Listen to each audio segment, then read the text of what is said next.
Graça e paz, meus irmãos. Vamos iniciar mais um devocional. Por isso, tome a sua Bíblia. Se possível, se assente em um lugar tranquilo. Tente não se preocupar agora com os problemas. Cristo quer falar com você. Tome a sua Bíblia no Evangelho de Marcos, capítulo 10, do versículo 46 ao versículo 52. Marcos, capítulo 10, versículos 46 ao 52. Vamos ao texto. Depois foram para Jericó, e saindo ele de Jericó com seus discípulos e uma grande multidão, Bartimeu, o cego, filho de Timeu, estava sentado junto ao caminho, mendigando. E ouvindo que era Jesus de Nazaré, começou a clamar e a dizer: Jesus, filho de Davi, tem misericórdia de mim. E muitos o repreendiam para que se calasse, mas ele clamava cada vez mais: Filho de Davi, tem misericórdia de mim. E Jesus, parando, disse que o chamasse. E chamaram o cego, dizendo-lhe: Tem bom ânimo, levanta-te que ele te espera.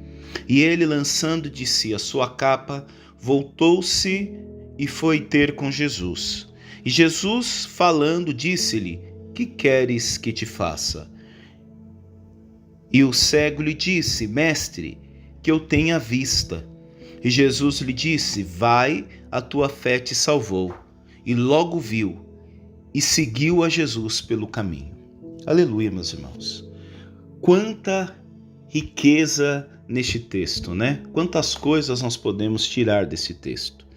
Porém, no início desse texto, nós vemos Jesus indo para uma cidade chamada Jericó. Os irmãos sabem que essa cidade aparece em Josué capítulo 6, as famosas muralhas de Jericó, onde Deus dá uma instrução para Josué para rodear a cidade.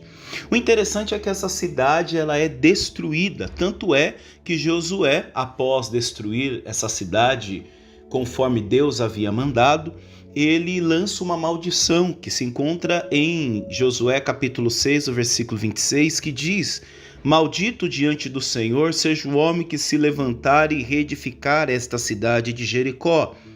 Com a perda do seu primogênito, lhe porá os fundamentos, e à custa do mais novo lhe porá as portas. Ora, fica o questionamento, mas Vinícius, no livro de Josué não diz que a cidade de Jericó havia sido derrubada, destruída? Por que agora Jesus está indo para a cidade de Jericó?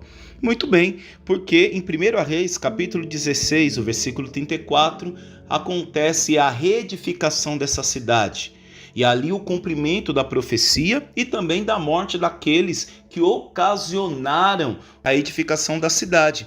Diz assim no versículo 34 do capítulo 16 de 1 Reis: Em seus dias, Riel e Betel edificou a Jericó. Quando lançou os seus fundamentos, morreu Abirão, seu primogênito. E quando lhe pôs as portas, morreu Segube, seu filho mais novo, conforme a palavra do Senhor que falara por intermédio de Josué, filho de Num. Ou seja, a profecia, a maldição que Josué havia lançado sobre aquele que reedificasse a cidade de Jericó, é agora cumprida sobre a vida de Riel e Betel. Então, para nós entendermos por que Jesus está indo para esta cidade, uma vez que ela havia sido destruída e documentada em Josué capítulo 6. Vai dizer que agora Jesus está caminhando com os seus discípulos e uma grande multidão, porque uma multidão acompanhava Jesus, visto os milagres que ele operava, os ensinamentos, multiplicação de pão. Então o ministério de Jesus era assim um ministério conhecido. Porém, vai dizer que Bartimeu, o cego. Veja que este nome Bartimeu, ele tem um significado. E qual é o significado do nome Bartimeu? O nome Bartimeu, ele tem origem aramaica. Aramaico é a língua que é uma língua caldeu, né? Caldeu foi quando o povo ficou cativo na Babilônia. Na Babilônia, a língua era o aramaico. E O nome Bartimeu tem origem aramaica e o significado significa filho de Timeu. O hebraico, ele trabalha muito com junção de palavras e que aí vem o significado. Então, tanto no hebraico e no aramaico, o bar significa filho de, e Timeu pode ter dois possíveis significados. Quando nós olhamos para o grego, o Timeu pode significar honrado ou estimado, e no hebraico ele pode significar impuro ou contaminado. Então vamos entender, o nome Bartimeu, se nós olharmos para o grego, pode significar filho de honra ou filho de alguém estimado ou filho honrado, e olhando para o hebraico ele pode significar filho contaminado ou filho impuro. Tanto é que aqui está escrito Bartimeu. Bartimeu não é um nome. Bartimeu significa que ele é filho de alguém. Tanto que diz aqui, Bartimeu, o cego, filho de quem? Filho de Timeu, estava sentado junto ao caminho mendigando. E é muito bonito ver que sentado ao caminho, porque os primeiros cristãos, eles não tinham nome de cristãos. E sim, eles eram chamados aqueles que participavam da seita ao caminho. E isso é muito significativo porque na nossa caminhada com Cristo, como discípulos de Cristo, nós vamos nos deparar com muitas pessoas sentadas na beira do caminho, muitas mendigando. Foi o caso de Pedro e João, quando estão subindo para o templo. Capítulo 3 de Atos dos Apóstolos encontra ali um paralítico. Então Jesus, nesse seu caminho de evangelização, de anúncio das boas novas, ele encontrou muitas pessoas. E a todas elas, Jesus atendeu e não dispensou nenhuma delas, curou a todas elas. Versículo 47 nos traz atenção para os sentidos. Veja que Bartimeu, ele era cego. Porém, mesmo ele sendo cego, ele faz uso dos outros sentidos. E qual o sentido? Versículo 47. E ouvindo que era Jesus de Nazaré. Primeiro sentido que ele coloca ali em ação. Ouvindo, a audição. Então, para muitos ali na época, Jesus não era o Messias. Para muitos ali, mesmo vendo, não estavam enxergando, ou mesmo enxergando, não estavam vendo que ele era o Messias. Mas Bartimeu, mesmo não enxergando, os seus ouvidos estavam abertos. E isso é a fé. A fé, ela consiste em você crer mesmo sem ver. É a certeza daquilo que não se vê. E vai dizer que os ouvidos de Bartimeu naquele momento estão atentos. E ele começou a clamar. Outro sentido. Ele usa da fala, né? Do paladar, vamos dizer assim. Ele fala. Mesmo que ele está cego, os seus ouvidos estão atentos e a sua fala está aberta. Ele começa a clamar. E clamar aqui é gritar. Imagine se alguém na sua casa se acidenta. Você não vai no vizinho bater palma, apertar a campainha e quando ele sair você vai dizer: olha vizinho, eu vim aqui porque alguém na minha casa se acidentou, você pode me ajudar? Ou então se você liga lá para 193, né, ou liga para a polícia, 190, você não vai falar: olha o que aconteceu. Não, você vai gritar, porque é urgente. Então imagina como que aquele homem estava se sentindo. Ele começa a clamar, e clamar é falar em voz alta. Porém, o que ele diz em voz alta? Primeiro ele fala o nome Jesus, que nós sabemos que o nome de Jesus é a evolução de outros nomes. Por exemplo, o nome de Josué, o nome de Jesus, Yeshua, né? Ou Yeshua. Ele fala Jesus, mas Jesus é um nome conhecido. É um nome a qual se remete ao filho de Maria e de José. Mas aquele cego, aquele Bartimeu, aquele homem, fala algo intrigante. Ele fala: Jesus, filho de Davi. E ali ele não estava clamando apenas pelo filho de Maria e de José. Ele não estava clamando apenas por aquele que havia feito milagres, curado a muitos. Não, ele estava clamando pelo Messias, pelo Filho de Deus. Ali quando ele diz Jesus, filho de Davi, ele estava reconhecendo que ele era o Messias e que verdadeiramente ele veio da raiz de Davi. Verdadeiramente ele era Deus.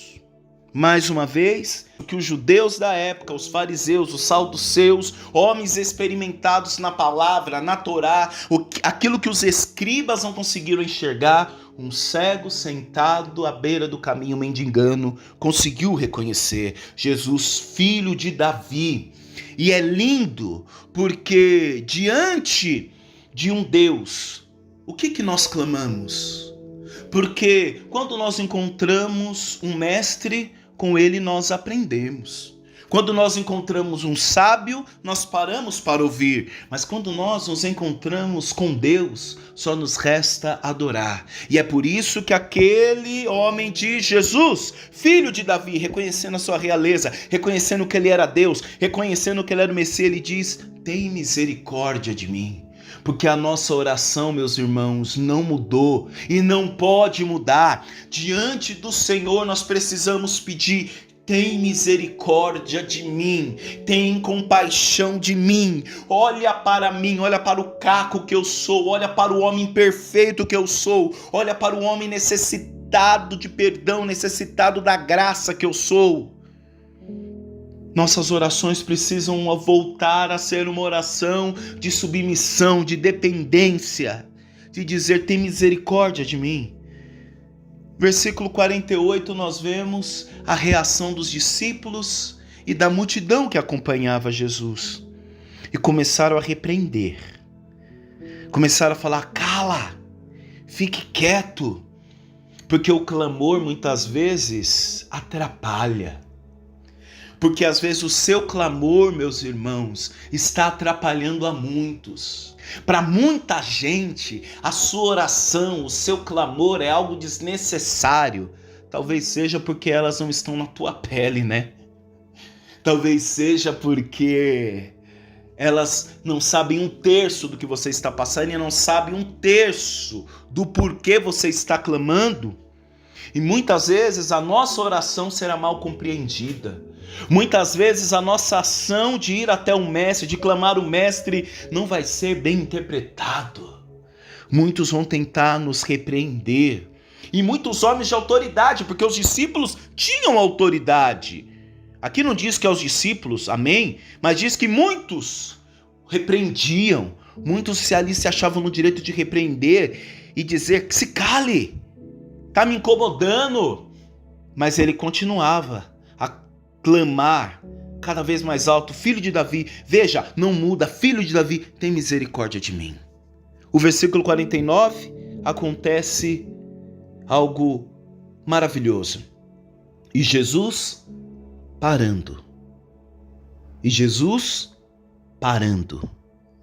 Eu disse que no nosso caminho com Cristo, nós vamos encontrar muitos sentados à beira do caminho, prostrados, mendigando, cegos. Mas qual será a nossa atitude? Nós vamos passar a largo, como vai dizer a parábola do bom samaritano? Porque estava descendo um sacerdote. Desceu um levita, porque ali, aquele caminho aonde estava aquele judeu caído, machucado, que foi assaltado, que foi roubado, aquele era o caminho que ia para o templo. Então era normal passar sacerdotes ali. O sacerdote, ele andava trajado, então tinha veste sacerdotal, falava como um sacerdote, tinha roupa, barba, aparência de sacerdote, da mesma forma o levita, roupa de levita, jeito de levita, mas o coração de um hipócrita. Enquanto me desce um samaritano com um coração sacerdotal. Então, qual seria a nossa atitude ao ver alguém nesse caminho mendigando? Jesus parou.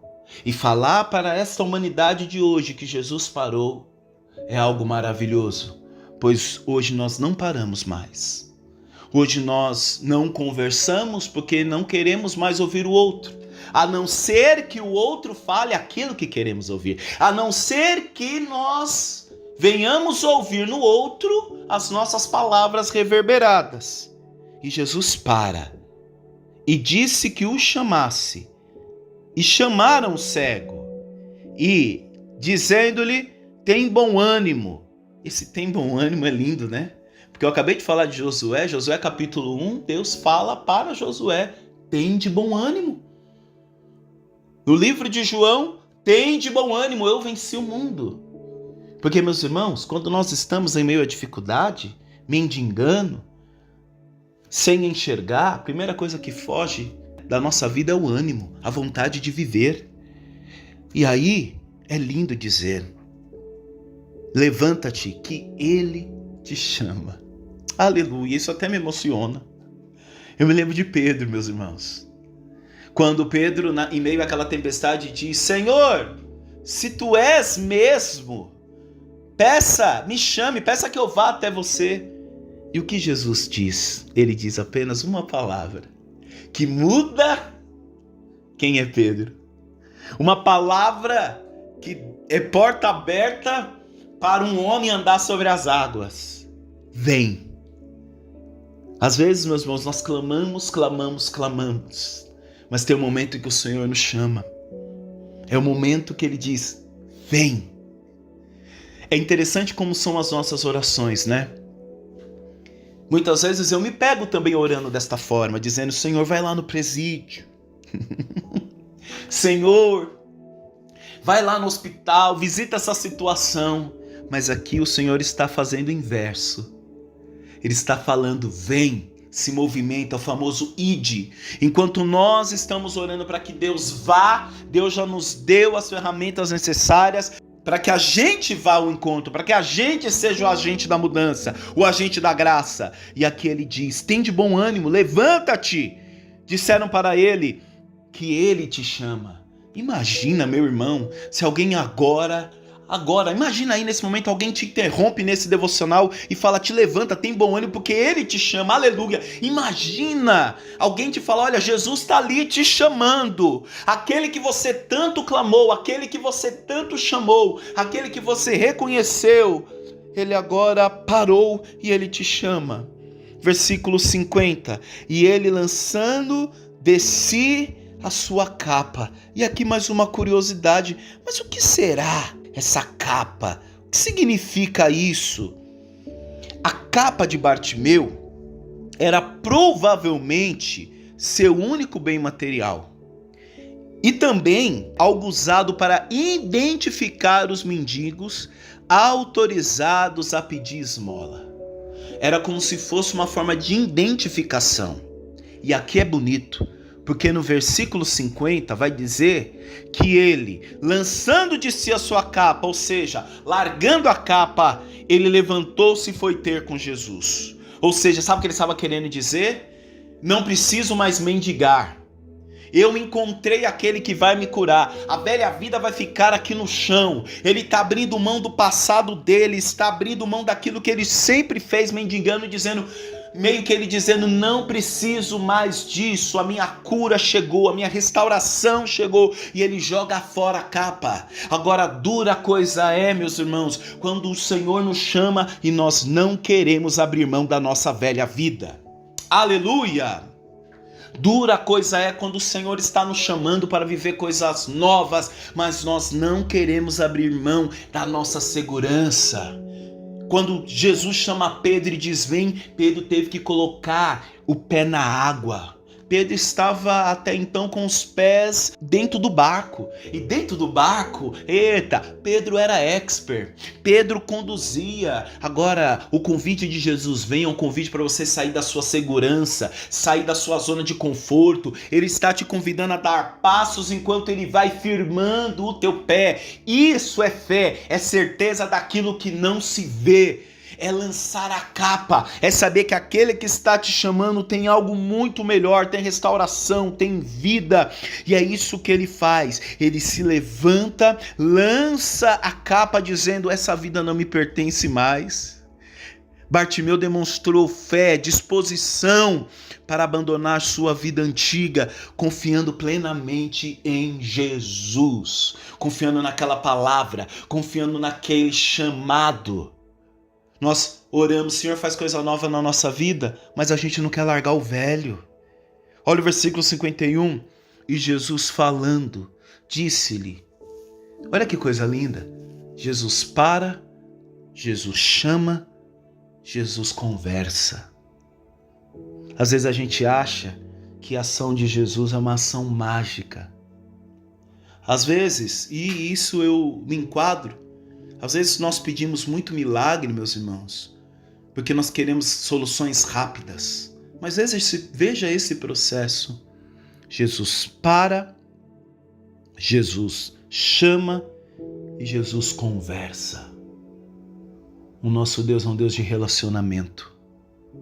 E aí ele faz uma pergunta: que queres que eu te faça? Aqui muita gente vai dizer: nossa, precisava disso? Jesus sabia muito bem o que ele queria. Não sabia não, porque no clamar dele era: Jesus, filho de Davi, tem misericórdia de mim. E o que ele pede?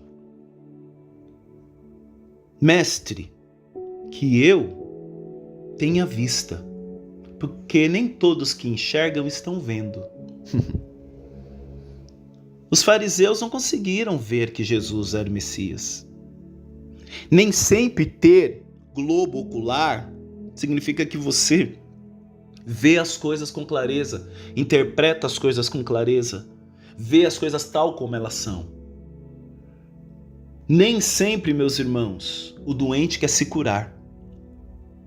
Por isso que conversão precisa ser um trabalho diário, de reconhecimento próprio. Eu não posso falar para o outro: olha, você precisa mudar nisso. Eu até posso, mas se ele não tomar consciência, meu irmão, de nada vai adiantar. Por isso que é o Espírito Santo que nos convence do pecado, do juízo e da justiça. É a palavra que nos limpa. A minha missão é anunciar. E peço que Deus me dê força todos os dias para continuar a anunciar. Mas que ninguém te engane e que ninguém venha nos enganar. Quem faz a obra é o Espírito Santo. Pense se fosse você. Você ouvir Jesus te chamando. E Jesus agora te perguntando: o que queres que eu te faça? O que você iria responder? E ele diz: mestre, que eu tenha vista. Versículo 52, Jesus encerra. E Jesus lhe disse: vai. Jesus é aquele que cura e dá liberdade. Jesus não cura e lhe entrega uma nota promissória, lhe entrega uma coleira dizendo: pronto, agora você tem uma dívida comigo. Como você foi curado aqui nessa denominação, então você tem que ficar aqui. Ah, mas quando eu encontrei a ovelha que estava toda suja, fui eu que limpei, agora ela foi embora. Meu irmão, vai se tratar, vai fazer terapia. Jesus tem sempre uma palavra de vai, de caminha. Se isso era o problema que te impedia de se sentir um filho de Deus, amado por Deus, mesmo porque, meus irmãos, o contexto teológico, como uma pessoa que tinha alguma deficiência física era tratada na cultura judaica, quando a gente olha para João capítulo 2, só para mostrar para vocês, olha, João capítulo 9, versículo 1, e passando Jesus viu um homem cego de nascença, e os seus discípulos lhe perguntaram, dizendo: Rabi, quem pecou, este ou seus pais, para que nascesse cego? Ou seja, na cultura judaica, a cegueira era vista não apenas como uma condição física, mas também como um sinal de pecado ou castigo divino. E isso, meus irmãos, levava os cegos a uma condição de marginalização social e dependendo de esmola para sobreviver. Então, Jesus sempre teve uma palavra para restabelecer, para trazer dignidade das pessoas, mesmo que o contexto naquela época o tornava culpado por ser um cego de nascença. Olha que coisa! E aí o que sobrava? Era pedir esmola. Mas quem via dizia: não, tá pedindo esmola, mas é bem feito mesmo porque ele nasceu cego. Ou seja, com coisa que o cego de nascença era culpado pela sua cegueira. E olha que Jesus diz: vai, a tua fé te salvou. E logo viu o poder que a fé, né? O poder da fé bem direcionada. Porque infelizmente, meus irmãos, uma fé que não é bem direcionada se torna um cabresco. uma fé que não é bem exercida, bem fundamentada, esclarecida, uma fé longe da luz das Escrituras se torna um cabresco, nos impede de enxergar, nos impede de caminhar. E aqui Jesus diz: vai, dando liberdade, a tua fé te salvou. E ele logo viu. E olha que interessante, Jesus não propõe aqui uma carta de fidelidade. Jesus aqui não propõe, um tratado de lealdade, porque eu te encontrei, eu te evangelizei, então você tem que ficar aqui na minha denominação. Não. Mas, mais uma vez, aquele cego, aquele homem, Bartimeu, ele enxerga algo muito mais profundo, porque vai dizer que e seguiu a Jesus pelo caminho. Aleluia. Talvez esse era eu, esse era você. E aqui mais uma vez, o corpo de Cristo, a igreja de Cristo, que eu estou exemplificando usando essa palavra, cresce. Talvez eu era um coxo ao lado da Porta Formosa, que depois de receber uma palavra de levanta e anda, entrei junto no templo. Esse daqui foi curado. Mas não foi só curar. Ele reconheceu Jesus. Ele reconheceu que Jesus era filho de Davi, por isso ele começou a segui-lo. E coisa boa, meus irmãos, é quando nós seguimos o Senhor por amor, e não simplesmente pelas curas que ele faz ou pode realizar. Mesmo porque esse cego, mesmo dentro da sua cegueira, enxergou muito mais do que os homens do seu tempo. Enxergou que ali era o Messias, era o filho de Davi. Logo era tudo o que ele necessitava. Meus irmãos, não vamos deixar de clamar, não vamos esquecer. E pontos que nós podemos aplicar com essa palavra. Primeiro, clame a Jesus com fé e persistência.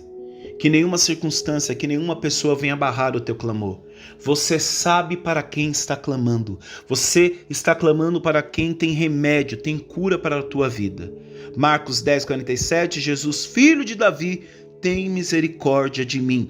Bartimeu não se intimidou com aqueles que tentavam silenciá-lo. Ele clamou ainda mais alto. Jeremias, capítulo 33, versículo 3. Clama a mim e responder-te-ei e anunciar-te-ei coisas grandes e firmes que não sabes. Segundo ponto, jogue fora tudo o que te impede de ir a Jesus. Meu irmão, tira essa capa. Essa capa é uniforme, é a identificação que te mostra, que você é um mendigo, que você precisa estar ainda ligado à velha vida. Jogue fora. Quando Jesus o chamou Bartimeu, Bartimeu jogou a sua capa de lado e foi até ele. A capa poderia representar a sua segurança, a sua identidade como mendigo, mas ele a abandonou para ir até Cristo. Hebreus capítulo 12, versículo 1. Deixemos todo o embaraço e o pecado que tão de perto nos rodeia e corramos com paciência a carreira que nos está proposta. Veja, ele te chama, ele não hesitou, jogou tudo que o prendia, tudo que ainda ligava a vida velha e correu para o novo de Cristo. E terceiro e último ponto, viva pela fé e não apenas pelas circunstâncias. Já falei isso várias vezes no devocional, vou repetir. As circunstâncias não resumem quem você é. Jesus disse: a tua fé te salvou. Bartimeu não apenas recebeu a visão física, mas também experimentou uma transformação espiritual.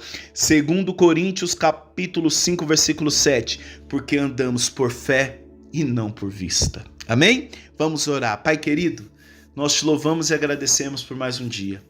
Obrigado, Senhor, pois todo dia é dia de ter a nossa visão restaurada.